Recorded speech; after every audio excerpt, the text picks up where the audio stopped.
Bom dia, galerinha do quinto ano.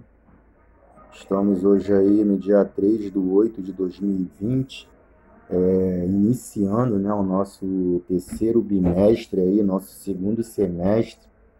E a gente está com o nosso novo conteúdo aí, né, o qual vamos falar sobre números fracionários a partir da página 56 do livro didático de vocês.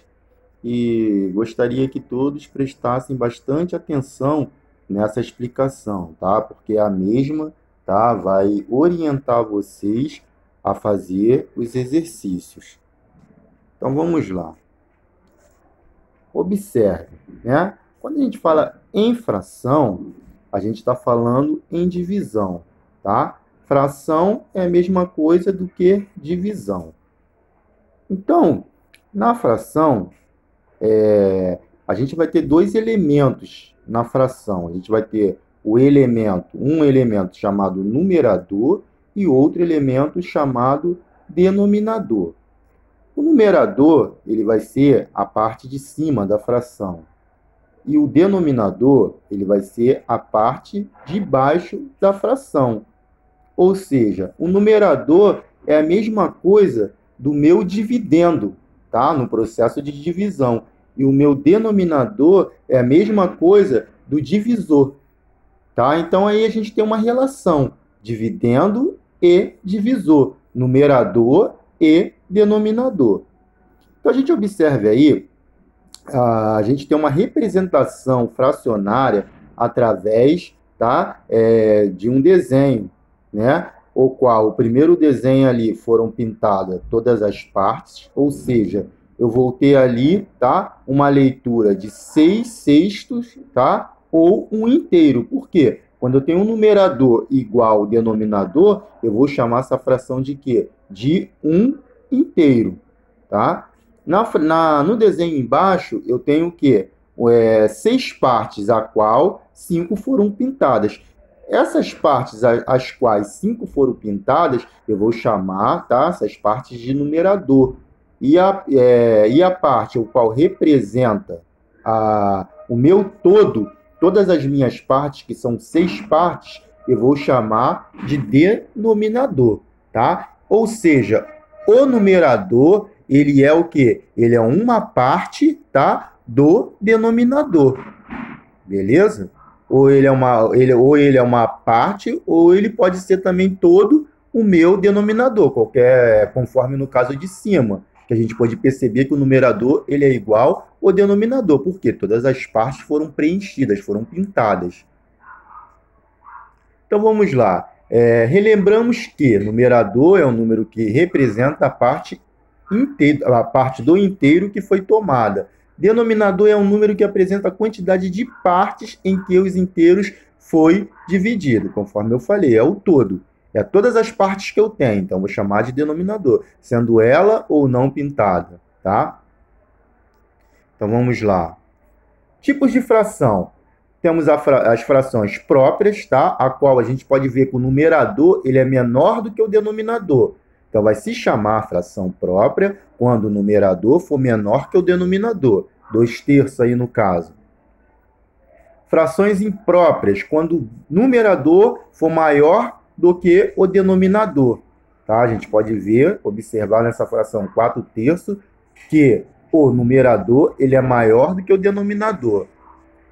E quando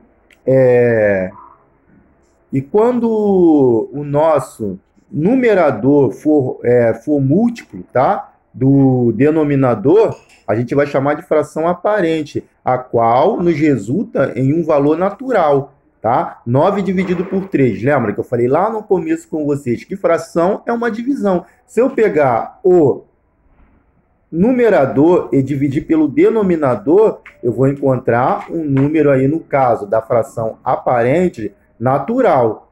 Tá? Se fosse na fração própria ou imprópria, eu encontraria um número racional. Um número ainda que a gente não, vocês no caso, né, não conhecem ainda, mas daqui um tempo pela frente vocês vão passar a conhecer. Então, fração aparente, vocês observem que o numerador ele é o quê? Múltiplo do denominador.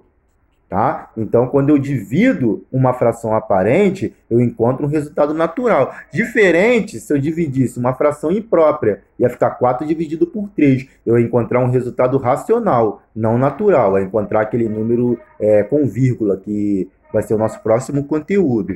Da mesma forma que eu pegar uma fração imprópria, tá? E dividir esta fração, eu vou encontrar um resultado também, tá? Racional.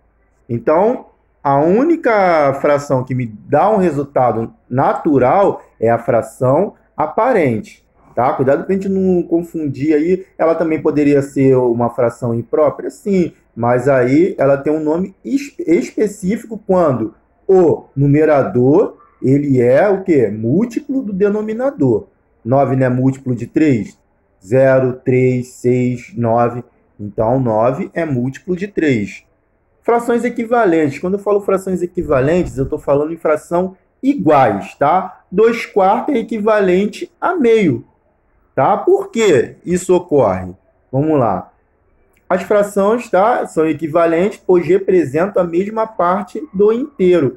Como é que eu vou saber que se uma fração ela é equivalente? Eu vou colocar aí dois exemplos. 5/7 e 15/21. De 5/7, para eu achar 15/21, se eu multiplicar por 3 no numerador de 5/7, tá? Em cima e embaixo, eu vou encontrar 15/21. Por quê? 5 vezes 3 são 15 e 7 vezes 3 são 21. Então, multiplicando a fração por um número aí, no caso, natural, eu vou encontrar o quê? Uma fração equivalente a ela. Tá? Então, 5/7 é o quê? Equivalente a 15/21. Tá? Observe aí que a gente multiplicou por 3. Ou eu posso também fazer o inverso, né? Dividir. 15 dividido por 3, 5. 21 dividido por 3, 7. Lembrando a vocês que a gente sempre tem que dividir ou multiplicar pelo mesmo número, tá? Tanto no numerador quanto no denominador. Observe que eu multipliquei por 3 o numerador e multipliquei por 3 o denominador. Aí eu encontrei uma fração equivalente, tá? Poderia multiplicar por 4, aí eu encontraria uma outra fração equivalente a ela. Sempre dessa maneira, multiplica em cima e multiplica embaixo, ou divide em cima e divide embaixo para você encontrar uma fração equivalente.